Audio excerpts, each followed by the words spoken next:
Hello, everyone, and welcome back to Galactalloy. Welcome. I'm Alex. I'm Scott. And we are here for another episode today. And real quick, starting off, I want to apologize if this episode sounds like crap.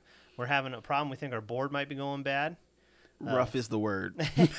Yeah, we've been at it for like 7 hours today just trying to get the audio to work. And then on top of that, I apologize for moving my mic all over the place on the last couple of episodes. I tried to edit it out as best I could, but I do not know what I'm doing. He wants to move it around. Yeah, like I want to move it around all the time, and then I tried to soften it and edit it, and then I got a little bit off, and it's not as bad as it was, but I apologize. My boy, you over there dancing with the microphone. Yeah, I'm sorry. So, all right, but let's jump into this. First, please visit the Facebooks and Twitters and all. I know Twitter's on fire right now, but we're standing right in the middle of it burning still with like 2 followers. But we appreciate if you're listening, if you go follow us there or ask your friends to follow. We appreciate that. Yeah, absolutely, 100%. Listen to the podcast. Just turn it on, like let it play in the background while you're sitting there doing dishes, listening to somebody rant about something that is absolutely not important to you. If you find us on YouTube, please subscribe, all that. Yeah, absolutely. And we love to hear what you have to say. Yeah, leave some comments. We've gotten some good views on some of our episodes, but no one's commenting yet. And it's like, leave some comments, even if you think we're jackasses and don't know what the hell we're talking about. Listen, we would love to talk to you guys, interact with you, and, give us a few, what you think. If you don't want to watch us on the YouTube, go check us out on the Buzzsprout, which puts it out to, iHeart and Google Podcasts, Spotify, everywhere you listen to podcasts. So if you don't want to watch on YouTube, if you want to go listen to us, like he says, in the car or cleaning up or whatever, you can find the podcast version out there on any of those. So with that, what are we getting into today, Mr. Scott? We're going to get into a nice, easy new number called Stray. Yeah, we played Stray, and I got to start off by saying I was judging this game hardcore before I even started playing it. Unfairly so. And I try not to do that, right? Because I try to go into every game objectively and just judge the game based on what the game is and what I think when I play it. And the community surrounding this game that was all like, this game is great because of Cat. Like, that is true. Like, oh my God. Everyone's like, oh my God, Cat. Yeah. It's like the same thing with Batman. It's like, why is this so great? Because he's Batman. Why is this game so great? Because Cat. Yeah. I mean, like, okay, like if you like cats, it's fine. I'm not a big cat fan myself. I'm more of a dog person. No judgment there, but I was getting just tired. And then people were like, oh, what about Elden Ring? We heard about that for months. It's like, well, Elden Ring sold like 200 billion copies. So, obviously. But like a lot of people talked about Stray, and it got kind of frustrating for me. So like, when I started playing, there's a meme for Stray. Yeah. The lady that's yelling and goes, "Why is that game so great?" And then it's the cat doing. Yeah. That's how I felt, man, for a while. Because I was like, even just looking at playing this game, I'm like, man, like, why is everybody freaking out about? Have you never seen a cat before? Like, or have you ever never seen a cat in a video game? Jesus. But I kind of fell in love with this game. It's better than I thought it would be. I'm not gonna lie. Like when I first started it, I was like, okay, let's start. You open up and it's like you're acting like a cat. You're messing with your other little cat buddies and stuff. I'm like, okay, I'm going to be a cat. And I started playing it, and I'm like, this game is not what I thought it was going to be. I mean, I knew a little bit about it, being that it was supposed to be kind of like platforming and stuff like that. I knew it was post-apocalyptic. That's all I knew. And I had no idea about that at all. Like, when you go into the city underground and there's robots and all that kind of stuff, I was like, what the hell is all this? What are people? Yeah, like, I had no idea any of this was here. I seriously had nothing about, because as I said, I didn't care. But so just like going into it, like the first couple of seconds, I was like, whatever, I'm a cat. And then I started playing it. I was like, this game is great. Like, it's so, I just, like I said, I kind of fell in love with it a little bit. The things I like about the game is the little tidbits that they add, like being able to knock stuff or being a cat. Yeah. Like, let's you can definitely be a cat, for sure. Scratch stuff up, lay around, just do absolutely nothing. So one of the big things, like, well, I don't like cats. 'Cause cats are assholes, and you can be an asshole cat in this. You can just Absolutely, like wreck people's 100%. house. You can scratch up their doors and their rugs and stuff, and just knock crap off the counter. But the best thing about it is the robots don't even care. They just kind of go, Yeah. Like, You're like, whatever. Whatever. Yeah.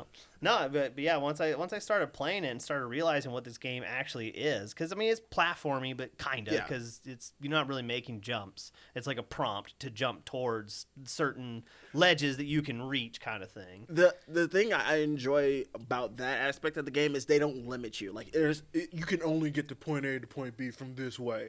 It's literally like, listen, if you can find a kiddie way to do this, by all means. Yeah, there was a bunch of multiple paths to get Yeah. to different places. And I mean, like I say, it's kind of light platforming in that, I mean, like I say, you have to be able to reach certain things. It's just X is prompt, so you can't, like, miss a jump. You know what I mean? Yeah. But there was a kind of puzzly aspect to that, too, is figuring out Yeah. where to go and how to get there and finding what ledges you can jump to. And The verticality in this game is amazing. It's just like you can keep going up and up and up and find like a little hidden something. yeah.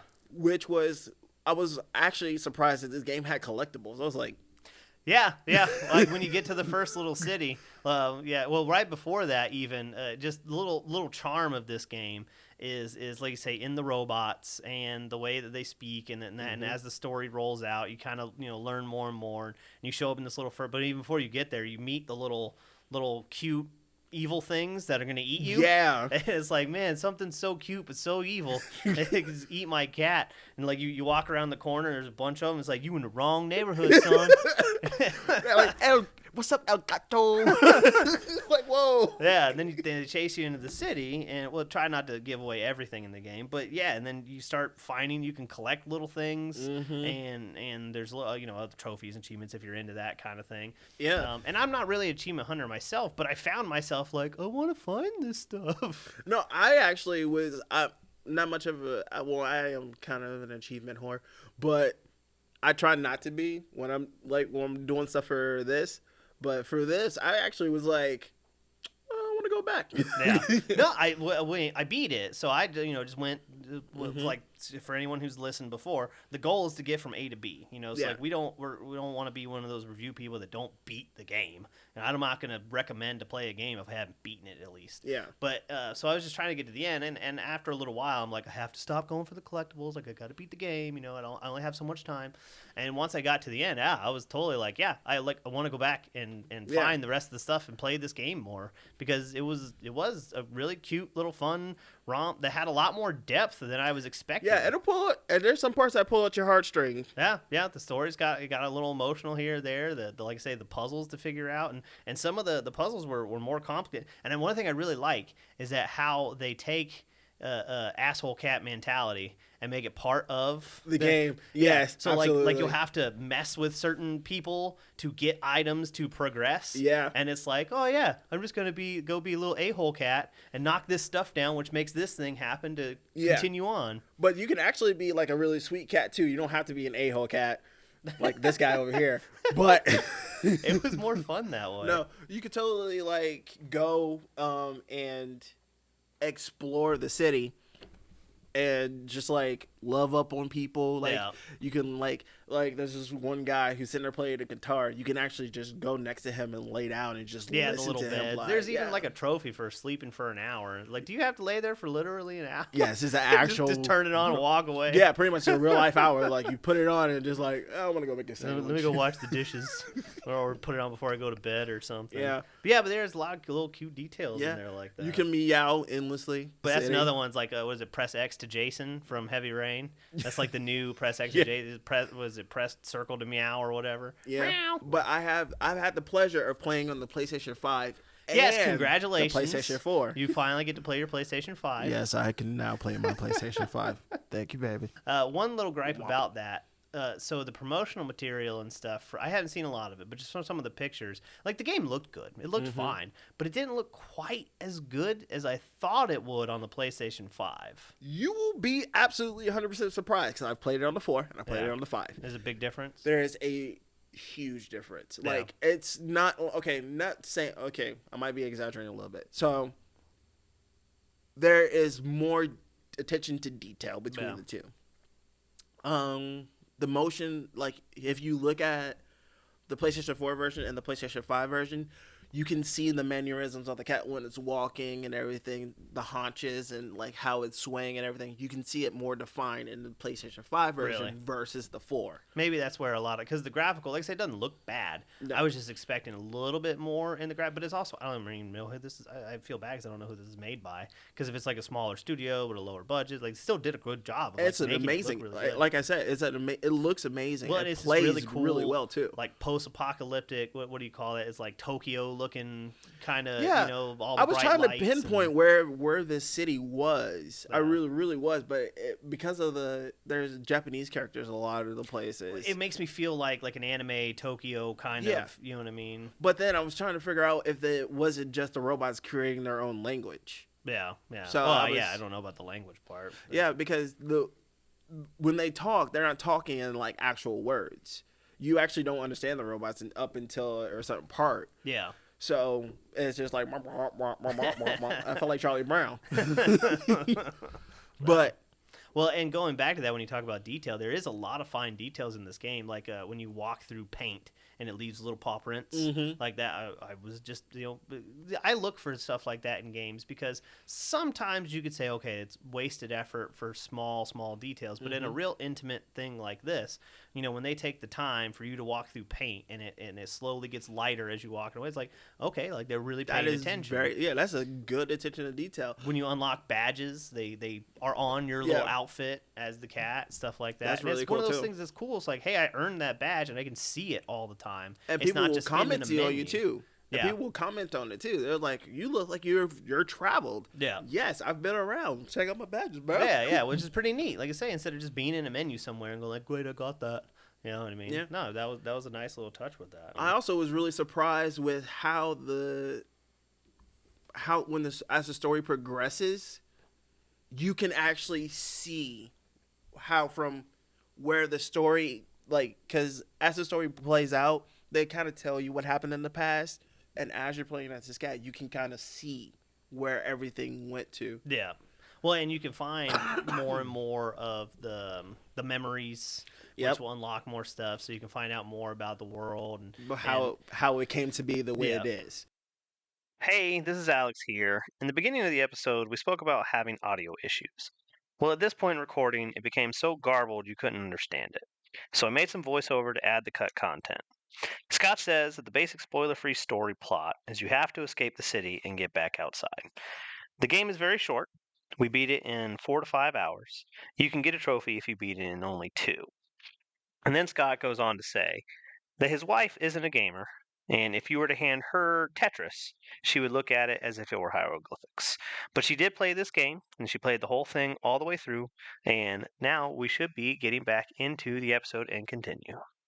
Like, she beat it all on her own, Yeah. and she did very well. I had to help her a little bit here and there, but for the most part, even if you're not a huge gamer, but you want to play a game because it has a cat in it, Yeah. 100%. Now, okay, I could totally see something like hardcore Call of Duty crowd or something not being into Yeah. an event, because a lot of people I've read that people compare it to stuff like Journey and things like that. I've which played is, Journey. Kinda. I mean, There's more to that than you think. well, in that realm of that little, it's a real compact, tight little, and it's not going to be for everybody, because there are some people that are like, I don't get why everybody calls Journey one of the best games ever. I can't say I would tell every gamer to play this game. No. Because not everybody's going to enjoy it. But there is a lot more to it than I think a lot of people will realize. Well, so to your point, this game is more of if you want to hear a story. Yeah. This is a story-driven game from point A to point B. Most people nowadays turn on games because they want to see that action, that throw a grenade, Well, throw a multiplayer door. is a huge thing. Battle passes and all Battle that. royales. And I'm so tired of all that. And that might be a big thing that I'm looking at, is that, there's so many games that we play that have all that. And Tyler could tell you that I get frustrated to no end about, games as a service. And I know, like, companies need to make money. I get it. But it's like not every game has to be this endless slog of grinding for more loot and more like that. That's fine. I like that sometimes, but I don't need it in every single game. Yeah. It's becoming the norm, and it's that's what makes this game so nice. It's actually a game that it's done.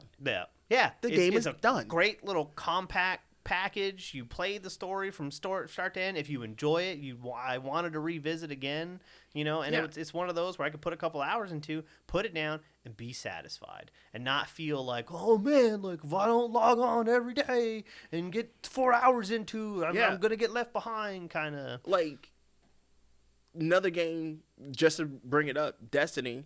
Like you have to log in every day, every single week. You got to dedicate almost a whole day to just grind out to do these like things. When we played 14, you got all your dailies and your weeklies, and like I said, I'm not saying there's anything wrong with that. Yeah, there's nothing wrong with that. Every game has that. It was nice to have this other little, especially coming from Dead Space, because Dead Space 3 started to have a little bit of that grind. Yeah, like get extra stuff, play the game again and again and again, and and it was nice to have just this little concise, cute little package. It was cute, packaged all the way through, and I didn't have to feel like I was satisfied. I can honestly say when I got to the end of that game, I was satisfied. I was like, you know what? That was a good game. That was a nice little journey. I'm glad I went through that. Yeah. I could do it again to unlock some of the other stuff. Yeah. I had the same feeling with Journey. Yeah. Journey was a very atmospheric, story-driven game as well. But it was nice just to have a nice, neat package at the end. Yeah, and I can see why those comparisons could be drawn to something like Journey and all that. Another thing I really liked about it, too, was the music. I thought the music in the game was great. It set the atmosphere for every single chapter. Like every little, between the ambient noises and then the not just the songs, but the what am I trying to say here? Like the chimes and the... Oh my goodness, this is great for audio. No, but just like all the contextual sounds that would play as you're completing a puzzle, or like when you're getting close to the answer to the puzzle that you're trying to do, there would be little music to kick in and stuff, and like it all matched perfectly. Like whoever did the sound design on this, everything was like, yeah, that sound should be there. Yeah, I would not have picked a different sound. That was great. Yeah, I thought it was great. And the action scenes, the few that they are, it's good that there's a lot of story stuff. Like you walk around, do story development, whatever. But then there's these action scenes, and as a cat, you're not going to be sitting there grabbing a bazooka, mowing down people that's getting in the way. It's like meow, bow, bow, bow, but. Now, that would be one thing I would say is a small drawback to a couple of these parts is just the running parts. Now, once you had, like, the flashlight, not to say, too much, but, like, the flashlight parts I liked because there was, like, that tension and you got to make sure you're using it properly and all that. But just the running parts, I got caught and killed a bunch of times.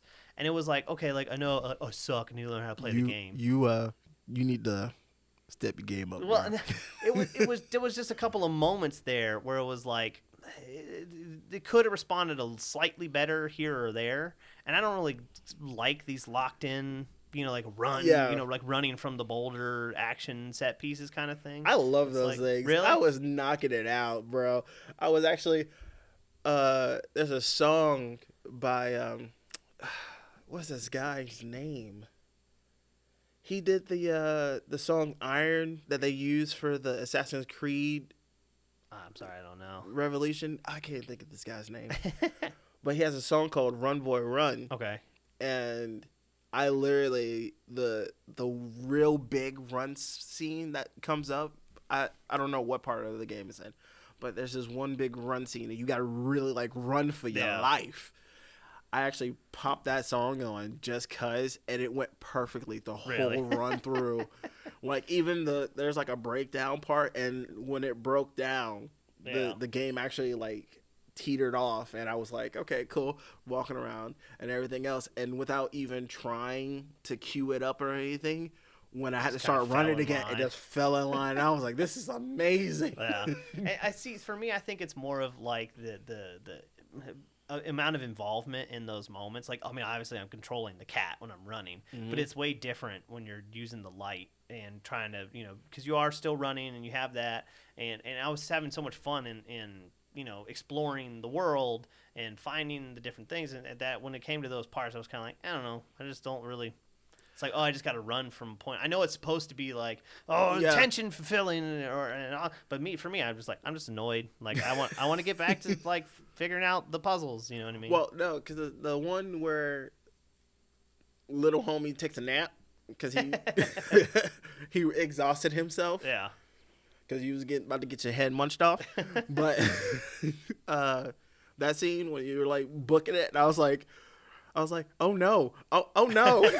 Well, yeah, I mean, it does add tension because it's like, oh, like, hey, you have this thing, and then it's like, oh, we took this thing away, and it's like, Yeah. oh, like I say, I felt the tension, but at the same time, kind of like, I want to get back in the city. I want to be jumping from rooftop to rooftop. You know, it's actually, there are a lot of sad scenes in this game too. I'm letting everybody know, so y'all can't say they didn't tell me about this stuff. No, there's some sad stuff. It's gonna pull some heartstrings. Like you'll walk around and like this isn't a spoiler or anything, but there's like literally a dude, like this robot dude sitting there going, I have come here every single day and this dude sold me a bad battery.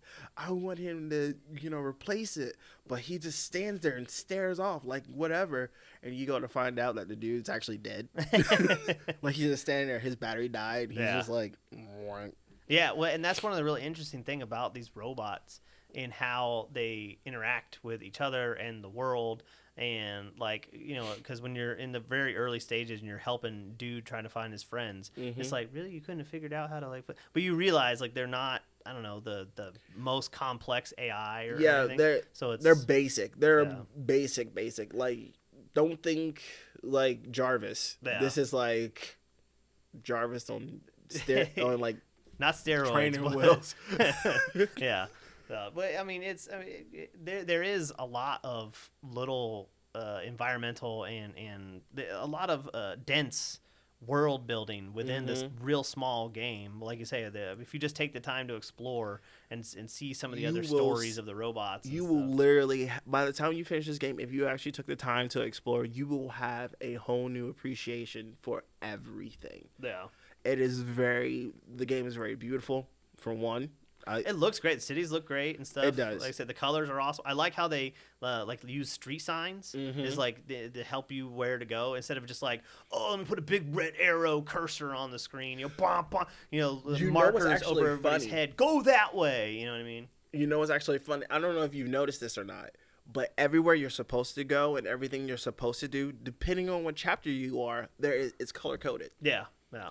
Yep. Like if there's certain chapters where everything's blue, yeah, and everything you're supposed to find is like there's yellow, like big blue neon signs saying like go this way kind of thing. But it makes it where like we were talking about in Dead Space with the HUD and everything being these little holograms. Yeah, like it's within the world, so it makes sense. So yeah, it's like the game's still telling you what to do and where to go, but it looks good and it works out real well within that context versus being like I say an icon floating above NPC's head. It's like, hey, dum come talk to me. I'm the guy. Yeah. It's really interesting because like I was telling that to the missus, like, hey, look, that over there, you're supposed to go over there. How do you know? He's standing in the yellow archway. I've been playing games for like 30 years, like, hey, the glowy thing. The glowy thing. You don't know what you're talking about. The glowy stuff. Listen to me. Yeah, so the game itself, it puts into question a lot of things when it comes to games for me. Yeah. Yeah, because it was the game. First off, I didn't judge it hardcore, but I wasn't expecting to have the appreciation for this game that I do now. Yeah, because I was just kind of like, okay, it's a cat game. I'm probably gonna walk around, drink some milk, get lost, which you do. Yeah, you do, you do, absolutely. But it feels, and like ASMR is like, oh yeah, this is great. Yeah, but the game itself, it brings just the simplicity of it and the story of it, the graphics of it, builds this whole entire world that you only get to experience for, like you said, like 4 or 5 hours. Yeah. But by the end of it, you are like invested. Yeah. You are 100% invested because like at the end of this, you're like, Well, like you walk in, you're like, how intricate can a game be about a cat walking around or whatever? It's like, Right. what? This is one of those games where when you make the argument about like video games as an art form, like I would use this one. Like This absolutely 100%. Like Shadow of the Colossus is another good example. Stuff like that. It's like when you're Subnautica. yeah, I could see that. But it's one of those when it's like when you're looking for, it doesn't have to be, like I said, simplicity. It doesn't have to be the most in-depth. It doesn't have to be, like, I love Final Fantasies, but you don't have to have this huge, sprawling 100-hour story, albeit those are great and I love them. But you can take something that's like 3 or 4 hours long, sit somebody down who's like, oh, get it, and you can have them watch this and they'll be like, oh, I get it. You know what I mean? It's a great little thing of that. I mean, the only other issue, if I had to point something out, is did you have a problem with the Sentinels in the second or the third city? I'm sorry, where like they had to do like little sneaky missions kind of thing. Like they would see me through the wall every once in a while. Yeah. There would be times where I jump inside the box and they'd be like, "Oh yeah, we know you're in here." How? Yeah, that was the only issue. Like if I could say there was like a gameplay issue, and I don't know if that is probably just something that could be patched out. We'll never even know what happened a few years from now. But yeah, there was a couple of instances where like a Sentinel saw me through the wall, and I'm like, "What? How did you see me?" My whole thing is that I was kind of curious about was like this game didn't like give you any hints. Yeah. Like there was really like no, hey, look, we know. I mean, it tells you what to do. Yeah, it tells you what to do, but it doesn't like give you like if you get stuck somewhere. Let's say you get stuck, like I need to find 8 sheets of music, or which is a side quest in the game. Yeah. But you have to find 8 sheets of music. How do I find those 8? Well, they don't have no marker. You gonna have to look for these things. Well, what's funny is you even have that the hit button for hint, or click here for hint, and the hint is just like, hey, do the objective. It's not not like, hey, look for this or try to. It's like, no, like guy told you need to find this thing, so go find it. Yeah. And you're kind of like, oh, that was helpful. Yeah. Appreciate that. Makes you feel a little dumb a little bit. But they again within the world and the context, like in the first city, you have those paintings that it's like look for this symbol, and they're pretty big, or some of them are a little smaller, but it's it's one of those where now I do like how it's like, oh, I can see that on the other side of the city, but it doesn't tell me how to get there. And even when you get to it, you're like, okay, what am I looking for at it? You have to still figure it points you in the general direction of, but you still got to figure those things out, which I really I liked. I had a great time. I had a great time with that game. You know what actually had me stumped for like almost 5 minutes? What's that? When you have to get the book for Zapatar or whatever. I call him Z. I was like Z. Because you get to his, like, it was like, oh yeah, you see the stupid little sign, you get to his room and it was like, his book's in here somewhere. Oh, in the library. Yeah. No, not the library one. Not the other one where you have to pull the... You got to pull the battery to turn off the fan, and then you jump down into his thing. Gotcha. And I'm like, okay, his book's in here somewhere. Yeah. And I'm like looking there around. There was a couple of them where it was like, it was honestly kind of hard to find. What stumped me one time was in like the guy that had like lived in the library or whatever. It's like, you got to get into the safe.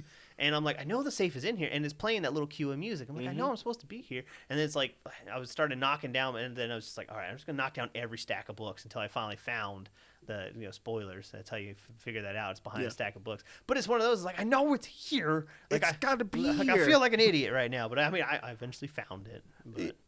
It's... This, like I said, this game was so good, and it has like its little inside jokes too, which is kind of funny. Yeah, like when you meet Doc, and you see his son. He's like, "Oh, that's my son." And it had the Back to the Future. Yeah, the Back to the Future. Yeah. There's a lot of great little references and it's stuff. So that they great. Made. I was laughing so hard when I saw it. And the missus looking at me like, "What's wrong with you?" And I'm like, like okay, that's Doc Brown. Like that's him. Yeah, that's McFly. Oh my gosh. I like that. Was pretty great when those. But with that, I think we could probably wrap it up there. Keep this episode a nice tight little package as well. Hey, it's because I don't want to give away too much of that. No, like I want people to go play this. Yeah, it's one of the ones I think we can give the Galactalloy stamp of approval. Go try this one. More people. I mean, there's probably a lot of people that play, but more people other than just cat. More than just cat lovers. This is a great. And now I say it's not necessarily what you're expecting when you play it. There's one thing I will definitely want to add into this. They should let me change my cat color. Yeah. Well, yeah, a little more customization on Yeah. kind of stuff. Well- You can't name your cat. My No. my daughter named it Pancakes. And she saw me run around. She's like, "Are you a cat?" And I'm like, "Yeah, I'm a cat. What's its name?" I'm like, "I don't know, baby. It didn't give a name. I'm gonna call it Pancakes." So Love it. I played as Pancakes the cat. So, but I mean, that was kind of neat too. My little headcanon, it might have an official name or whatever, but for me, Maybe. I played my journey as Pancakes. I actually heard that might be coming out with a Stray too. Really? I mean, I'm down. I'm Like, actually- if they give me just more of this. Yeah, more of this, like a I little would bit totally bigger take it. budget to do a little more. Like maybe expand on the puzzles a little bit more. If they add a little more customizability to it to make your own color cat. Yeah. I mean, there was like Screw 4 cats. tabbies. I like calicos. I mean, like they had 4 Cat cats in the lingo. beginning. They should have let you be let able you to pick pick which one. one- One. okay, Yeah. yeah. I mean, Yeah. But no, you're stuck Yeah. with that one. Yeah. Orange. What is that? With the orange is a tabby cat. I don't Yeah. know. I don't know cat stuff. But it was. I mean, the cat's not bad. yeah, cat's But, I fine. mean- But yeah, I mean, I'm good with that. Hey, that was a great episode. I would say thanks for listening. Go out and pick up Stray and play. If you have a a PlayStation Plus, PlayStation it's Plus. included on PlayStation Plus. It 100% is. So I mean, I very much recommend PlayStation Plus. I know a lot of people are like, "Oh, it doesn't have very much." Like, no, it's not as expensive as Game Pass, but for what, like $100 a month, you got a ton of games. It's gonna get bigger and better. Like, I love it, and split it with a friend. Like, I play for 100%. PlayStation Plus. My brother plays for Game Pass. We both have the console share thing, and we pay half as much for double the games. So I mean, It's actually, I would actually recommend it. yeah, I would totally tell people to play Stray. Stray is great. I really liked it. So with that, I would say thank you for listening. Thank you guys for coming. Jump on, subscribe, please, and Comment. share it, comment. Yes, comment. Tell me I'm a big stupid idiot and that because I don't like cats, and we can have a discussion about We that. actually, I'm gonna give a little task for the comment section. Yeah, Please, if you play this game, list your favorite part. yeah. We want to see Yeah, what your favorite part I was. want to talk about it with people. That's Yeah, the I whole would reason love for to doing see this, what is people's get favorite outside part of my- was. Get outside of my bubble and go talk to other people. Or list your favorite part and list the part that you hated the least, hated the most. There you go. All right. Well, thank you for listening. Thank you guys for coming. We'll see you next time. See you next time.